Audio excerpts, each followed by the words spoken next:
तर कसं आहे पब्लिक, मस्त ना मजेत ना. तर आपलं स्वागत आहे आपल्या नवीन दैनंदिनीमध्ये. आज आपण सकाळ सकाळी आजीच्या पाय वगैरे पडले, आपल्याला जायचं होतं आपल्या गावाकडे. बाबांनी मी निघालच होतो गावाकडे मस्त. लगेच जाता जाता आपल्याला हॉटेल वगैरे दिलं. बाबा थोडासा नाश्ता वगैरे करून घे. आपण नाश्ता करायला बसलो. बाबा म्हणे मिसळ पाव वगैरे खातं, म्हणलं मिसळ पाव वगैरे खातो. लगेच झालं, बाबा भेळ वगैरे घेत होते पाहुण्यांसाठी. आपण लगेच निघालो होतो मस्त पैकी. आपण नाश्ता येवल्याच्या कॉर्नरवर गेलो होतो मित्रांनो. लगेच थोडं पुढे गेलो. बाबा म्हणे चल रस वगैरे पिऊ. ऊन खूप झालं होतं, रस वगैरे पिला, मस्त थंड वाटलं मित्रांनो. लगेच गेलो, यावेळी आपल्या देवीचा डोंगर आहे, भवानी देवीचा डोंगर आहे. लगेच आपण गेलो. बाबा म्हणे चला आपण देवीकडे जाऊन येऊ. बाबाची इच्छा होती खूप, म्हणून म्हणलं चला बाबा वरती जाऊन येऊ आपण. बाबाला डायरेक्ट वरती नेलं डोंगरावर. मग बाबांनी पाय वगैरे पडले मस्त पैकी. येणं खूप अवघड होतं मित्रांनो, पण लय भारी वाटलं. ह्या बाई आपली भवानी माता आहे.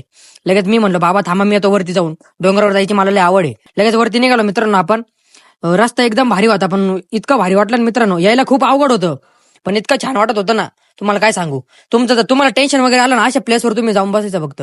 तुमचं टेन्शन एकदम फ्री होऊन जाशाल तुम्ही. हवा वगैरे खूप चांगली चालू होती मित्रांनो. यावेळी आमच्या गावात धरण आहे, येथून सगळं म्हणजे पूर्ण गावाला पुरवठा होतो. आपण थोडंसं बसलो वगैरे, थकलेलो होतो मस्त. पण इतकं भारी वाटलं ना, मस्त पैकी फ्रेश एकदम. जे टेन्शन वगैरे होतं ना मागचं, ते सगळं विसरून गेलो. थोडासा टाइम झाला, चला म्हणलं आपल्याला जायचंय आता. बाबा एकटे खाली बसलेले होते. बाबाला म्हणलो तुम्हाला चढत येत नाही, मी येतो वरती जाऊन. मग आपण लगेच खाली निघालो. आपल्या हनुमान मंदिर आहे आपल्या गावातलं. पाय वगैरे पडल्या मस्त पैकी. एकदम प्रसन्न वाटलं हनुमान मंदिरात येऊन. मला सगळ्यात जास्त हरिपाठ आवडतो. हरिपाठ म्हणजे एक नंबर. आणि त्याच्यानंतर संध्याकाळी होता तमाशा. बाबा खास ते तमाशा पाहण्यासाठी आले होते. मग मला काय कळलं नाही, पप्पू असा काय करीत होता.